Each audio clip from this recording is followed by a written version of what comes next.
Hello, everyone. Can you hear me? Okay. It's an honor to be here, invited by United Way to this event. I am very glad to start here with you and sharing all the experiences that I have been facing at our company. Because even if we are in a maybe different context, I'm coming from a, let's say, corporate world, but you are in the more in the social context. Uh, I believe and I know we share similar challenges on our daily days when dealing with data and dealing with trying to get the most of the use of data every day. So I expect that you can find some of this information useful after today, and I hope you enjoy it. Also, as my professional career in IT, one of the most important assets, if not is the most important asset that we take care in our company is data. So by being at the company over all these years, I've been working with data every day, very close, and most recently, of course, more focused on everything related with reporting and analytics.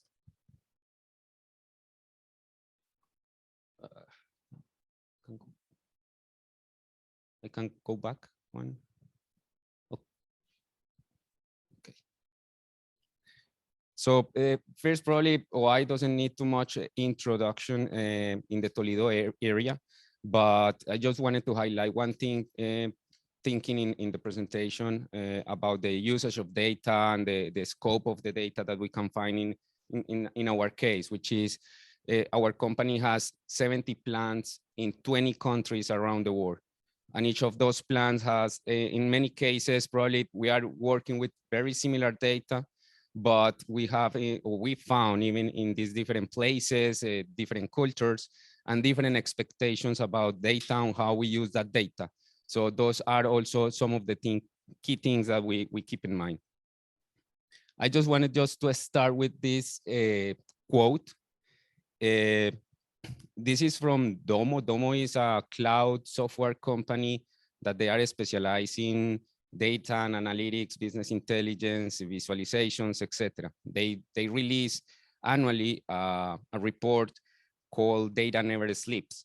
And basically what they try to present here is what is the behavior of data in the world, how data is being used, how it's generated, how we view data. Of course, it's many focused on the internet data, but if we look at other numbers, the Pew Research Institute, they have released also this year some numbers about saying that 93% of US adults use internet, and 85% of US adults have a smartphone. So this is a very representative picture of the amount of data that we can generate. If you imagine these numbers, it's like almost filling the capacity of a cell phone every day with your data. And that's not probably exactly my point. My point with this is if we ever have thinking about how we use that data. If we are using that data, what data is that those amounts of data that are being generated.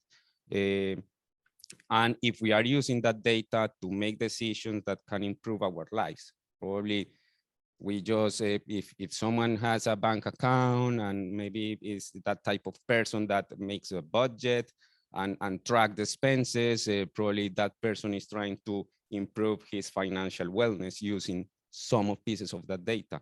Or if it's a person that is very focused maybe in or worried about his health, it's maybe tracking some of those health figures with some of these applications and trying to modify some habits on his life in order to have a better result.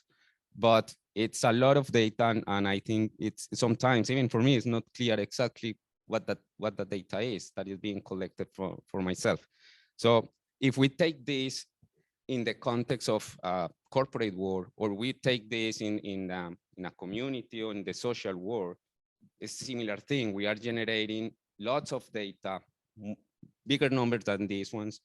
But most of the time we are not exactly sure where that data is, how to access it, and if we are exactly, or if we are aware that we are using that data in order to make decisions that can improve our lives or the lives of our communities. So before moving to some examples in data use that I wanted to share, I have 3 stories to share. I wanted just to put first a foundation layer, and it's something that also we believe in our company. It's important to have these foundation layers and say and decide, okay, these are the key topics that we believe around data. And I'm highlighting here three things. One is the data-driven culture. This is something that starts at the top, because you have to promote the usage of the data from the top, and by defining, okay, this is our strategy, these are our objectives, this is how we are planning to define our data, these are our KPIs, and this is the roadmap that we need in order to get those objectives. The second piece is data literacy, which is about education and awareness. And it's a very basic point. We don't need many sophisticated education. Of course, people need to be aware about the meaning of the data, how to use the data, what that data means, and how to interpret and communicate the data. But one basic thing is to ensure that people at least is aware where the data is and how they can access that data for their usage. And the third piece is the data democracy, that for us and for me is basically removing barriers to access data. And again, this is connected to having a proper education and ensuring that people is aware about the data, how to use it, because that is the first thing that will help them to remove those barriers. The second piece is, let's say, a second layer of foundations, is these principles. And I wanted to highlight especially the one on the top, which is foster or promote the usage of data. It's what we wanted to do. The most the people use the data, the better for everyone to enrich that data and to get value from that data. And we can see that behavior everywhere. If you see, for instance, I don't know, in TV, Netflix, for instance, what they do in order to ensure that people is using it, they are showing you constantly what they release, what series, they are creating more series, more movies, so that they create some some flux of usage in their tool. So same thing we need to do with data. We need to motivate and have and ensure that there are people using data. If there is no people using data, nobody will be interested on it. The second thing is to prioritize. So we cannot boil the ocean. It's a lot of things that we would like to do with data, but we need to put focus on, okay, what are our priorities or our strategies or the biggest problems that we want to tackle, and define what are these priorities. And the third thing is design. We cannot forget that we are creating or building data products or data solution is for the people to use it and to consume it. So we need to understand how people is consuming that data and how they are using it, because that will influence also the ways that we create our products.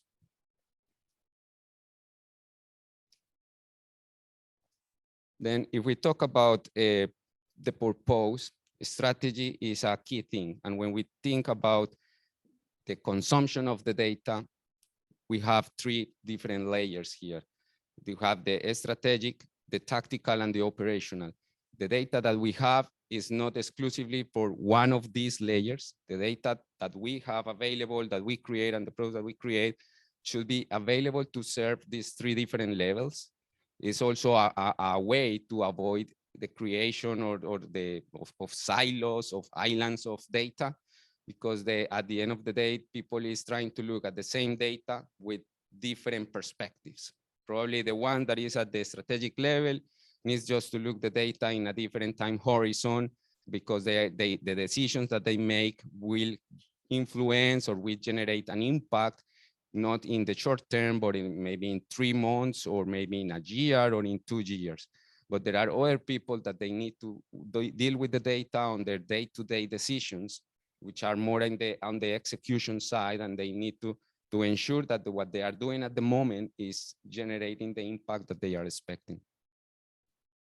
There is a phrase from one of the directors of the Gates Foundation that I like it about purpose. She says, purpose is how you intend to use the information you gather to do something differently or affect some change.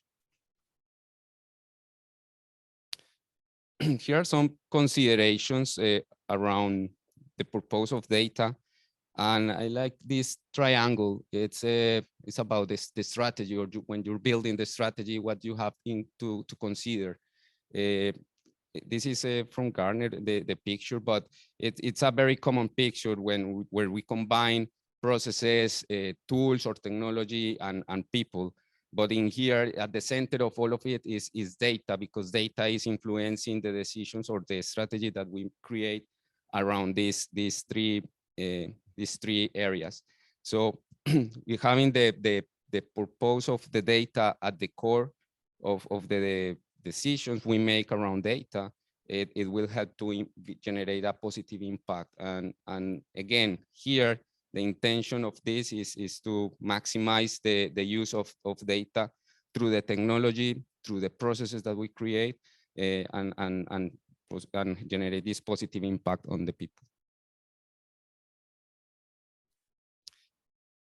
There is a tool that we are using at our company in order to provide visibility to people about what we have in terms of data.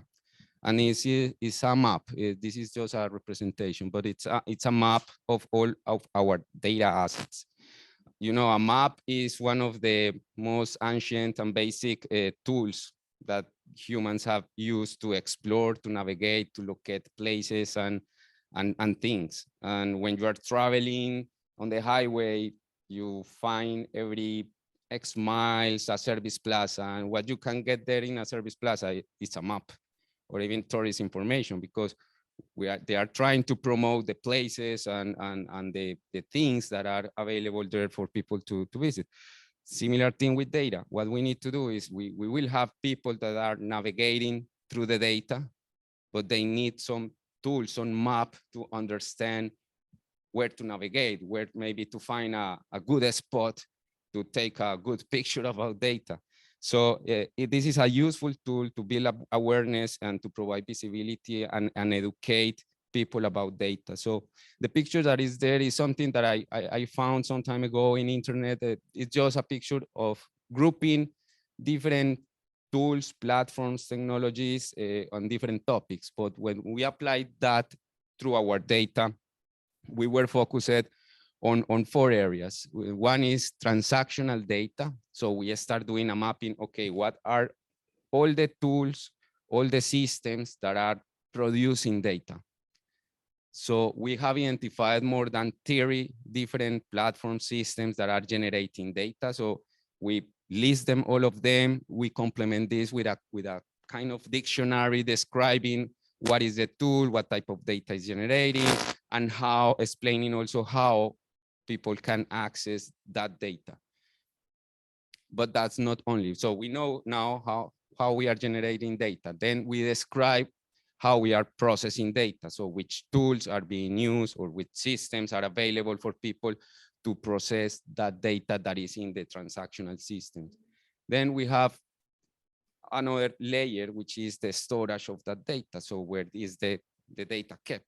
So we have the transactional system, but in some cases we are consolidating that data or harmonizing that data in other places. So we are also describing which are those different places where you can find that data. And finally is the analytics layer. So where are the tools? How are the tools that they can use in order to access that data that is available to be analyzed, and what these tools can offer in order to analyze. In some cases, probably it's just a visualization tool. In some other cases, probably it's just an automation tool or a tool that maybe can support you in some more advanced analytics. So we are describing all of this and providing this as a map, as a guide, so that people can truly start navigating the data. Probably at the beginning, is not the best picture. It's not like the picture with the full resolution, but it's a good picture to start. So that's the invite, is start doing that.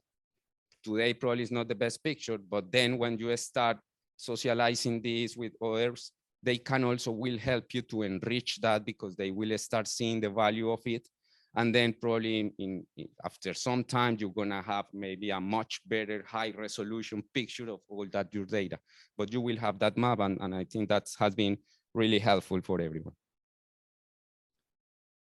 Now, talking about purpose and use, and connecting this with the process of the data analysis. This is a very simplified list of the steps of the process of analysis. So defining the problem, collecting, preparing, analyzing data, and finally communicating the outcomes or the findings, and generating some action. But in some of the cases, purpose and use maybe can be disconnected. So where is purpose and use here? I will focus this on two specific places. Of course, it's all over the process, but there are two specific places. Purpose is about defining a goal. It's what we wanted to achieve. So it's in the step of defining the question. We need to be really focused on defining the right problem in order to find the right solution. It usually, or it's very often, is a common place that we are trying to solve a problem by considering the wrong question. So we will not have the expected outcome that we may want it. And use is at the end, of course, because it's after we generate all our analysis, we have some findings, and we wanted to act, is the time we use. So use is linked to the action. That's why in some cases, when we see what actions or reactions generates the data, is different from the expectation that we have at the beginning when we were defining the purpose. So we need to keep in mind this connection in order to get the most of the overall process.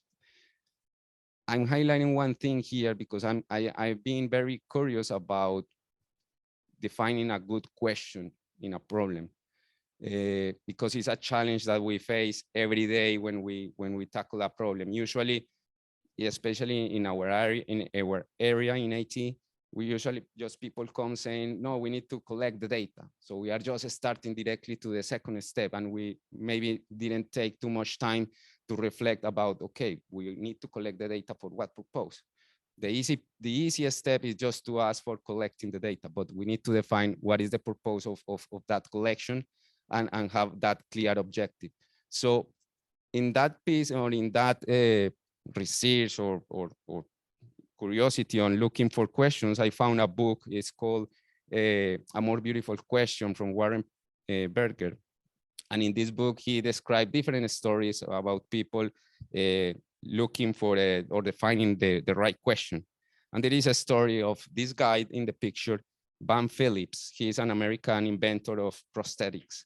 He lost his leg when he was 21 in an accident. And one of the things of frustrations he faced is that when he received the prosthesis, he said, this is too ugly. It's just a piece of wood painted in pink. I don't like it. And he was frustrated, and he was asking what they cannot do a better food. And what he did is he switched the pronoun. He changed the they by I, and he took by himself the question and defined the problem.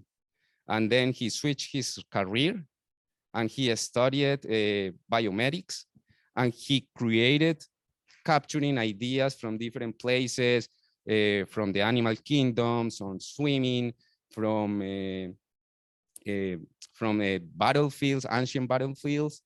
And he, at the end of the day, create a new prosthesis that is very famous in the the area of prosthesis, and he come up with the answer. So here's the point that I wanted to highlight is that the right question should serve us as a catalyst to generate change or to promote action. So we need to be very conscious on that piece, because at the definition of that purpose, we need to keep in mind the action that we wanted to generate with the data. So let's move to 3 stories that I wanted to share regarding data use. My first story is about data collection. So in this case, I mean, it was a real life situation I face or we face very frequently, but I am pretty sure you face also this type of things. We have this person with some sort of a stress because the person has too many sources, too many places to go for the data. And because has too many choices, that generates stress. And the person needs to decide, okay, what to go, where to go, or how to consolidate this data. And we cannot, sometimes it takes or needs some periods of time in order to define and consolidate data. And again, remember when I say we cannot boil the ocean, what we can start is reducing some pieces of those stress. So there is a story in our company from the quality area. It was a person that needs to collect data. She was collecting data on monthly basis. So she receives information from a person via email. She collects from files. She was collecting from 3 different systems, put that together in an Excel file, do the harmonization by herself, probably in some cases with discrepancies with what understandings in other areas, and finally generate a PowerPoint to be sent out to an audience, to a group of people. So what are the solutions in this case is to build enterprise solutions. But again, that takes time, and we cannot say to stop doing it. So we need to stop doing it, because we need that to promote the usage of the data. We need to promote and foster the analytics. But at the same time, we need to start working on these things. And probably, again, we cannot cover everything, but we start covering some of the pieces. So we consolidate.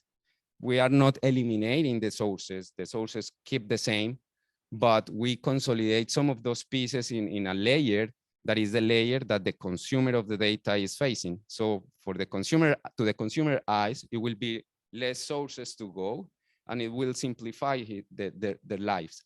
It will be more simple. We will do the automated data collection for that person.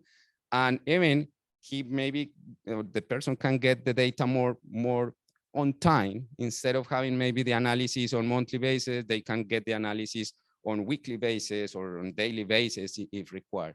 So this is when we talk about reducing the efforts or eliminating the efforts to access data.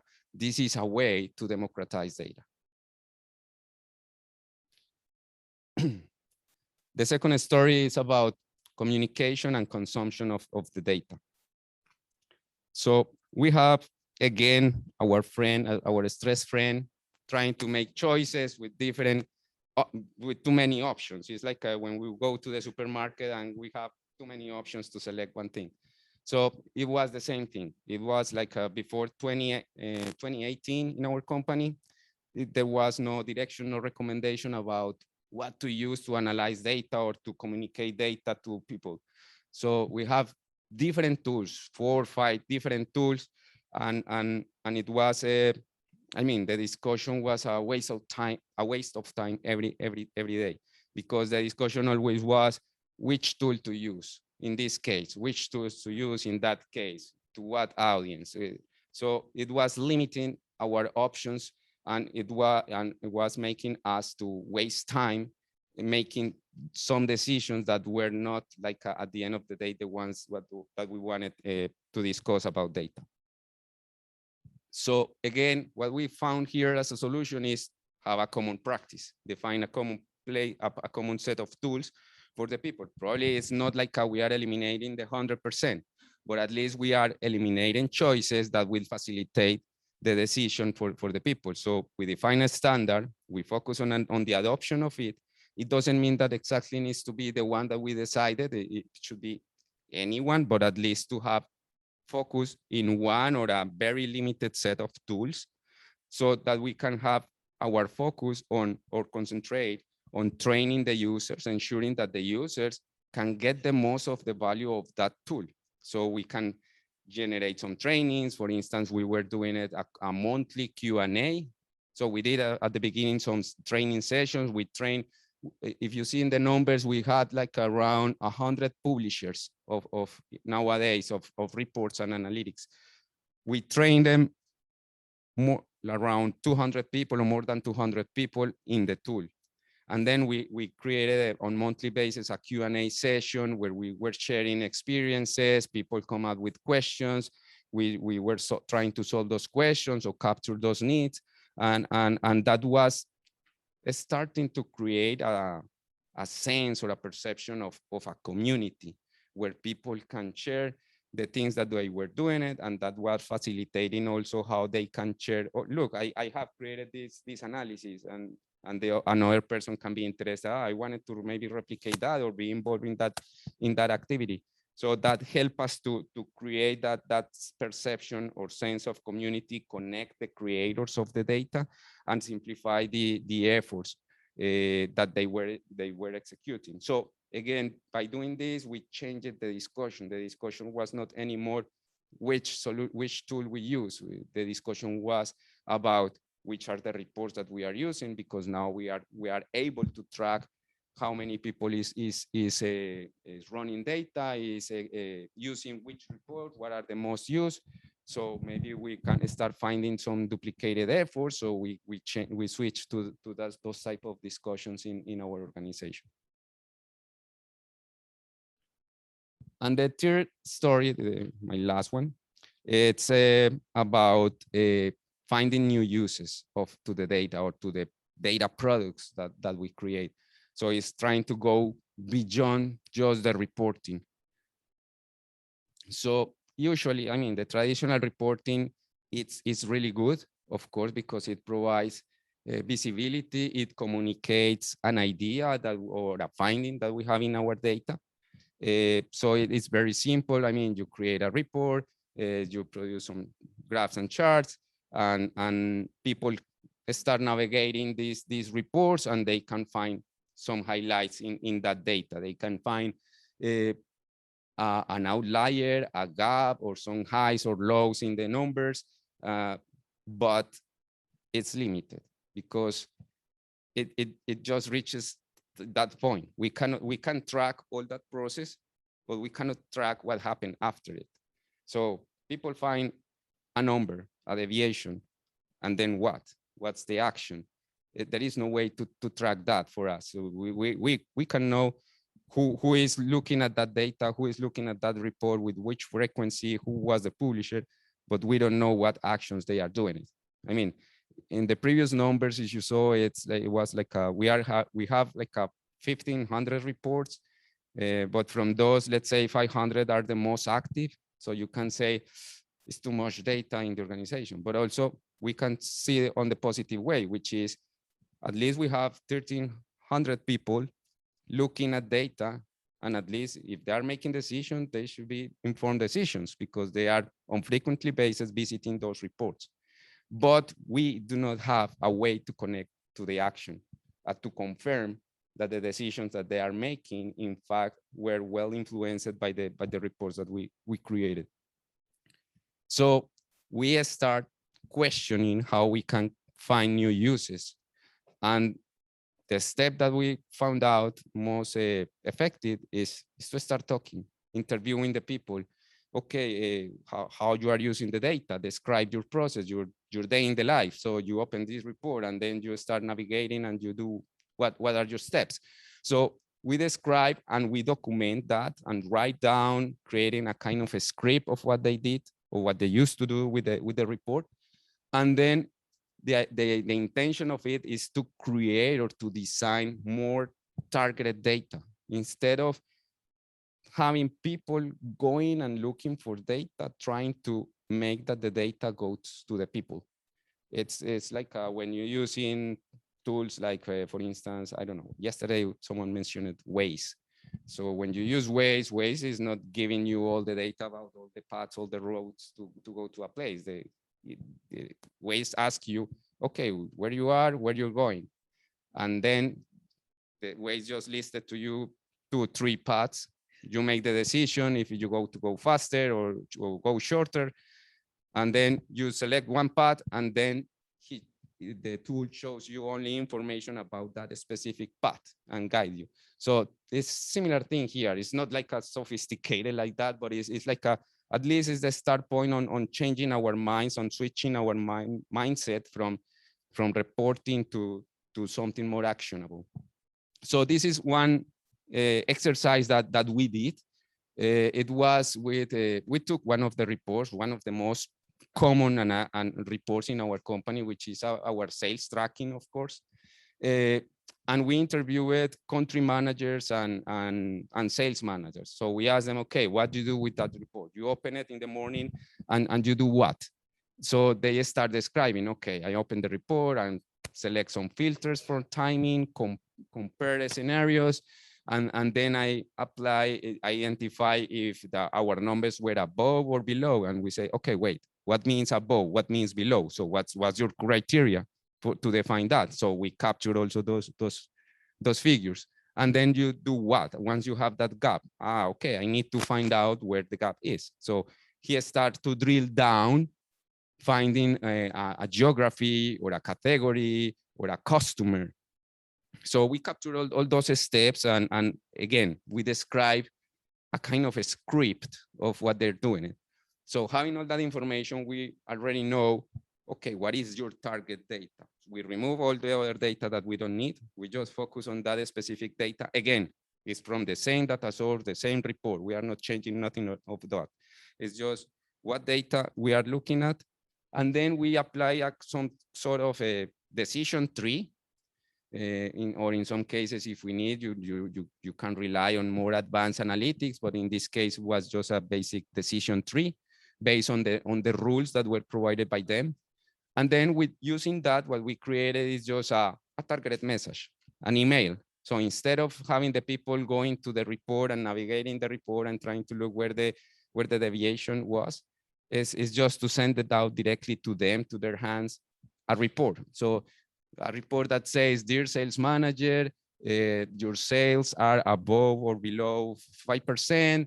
Main driver is customer Y, which was above 10 units, but it was offset by customer R, which was below 3 units. So the guy receives, or the person receives the report, and this changes many behaviors, because people receives the data so we can save time. They receive the specific data they are looking for, but also it changes some behaviors about ownership of that data, because they are receiving directly, this is your data, these are your numbers, and they take more ownership of that information that they are receiving.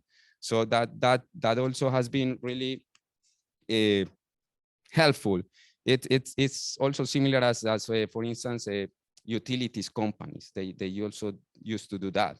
They send you your utility bill, and you can see how much was your water consumption. Let's say, I don't know, 300 units, and then they show you your historical data, so you can see, okay, how I'm behaving, or I'm going above, below. But in some other cases, what they do is comparing you against your neighborhood, or comparing you in your zip code. And so they are saying you are above your neighborhoods by X%, or your neighborhoods are using this. So that is trying to create some positive influence on people in order to improve their lives, in order to improve their targets. So that's when we talk about data use, we have to think on those type of things. Is how through the data we can generate a positive impact or a positive influence.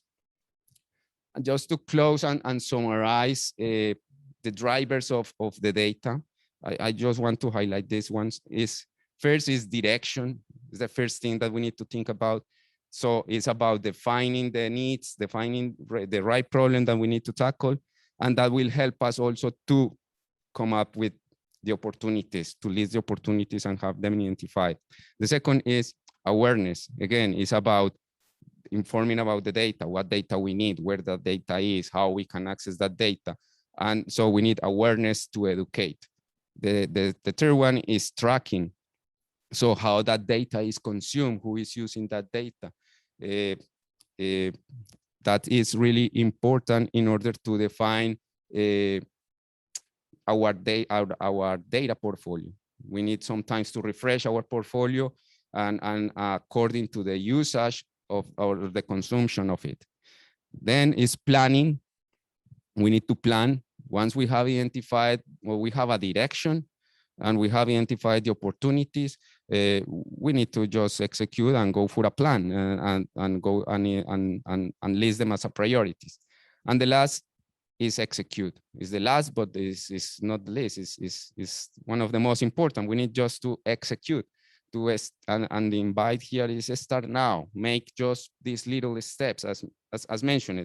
The easy one probably is just let's start working on awareness, and then as you create this positive influence or this motivation on people on using data, you will start finding the other pieces. But that's just to start. Of course, you need direction in order not to go nowhere, but start. Thank you.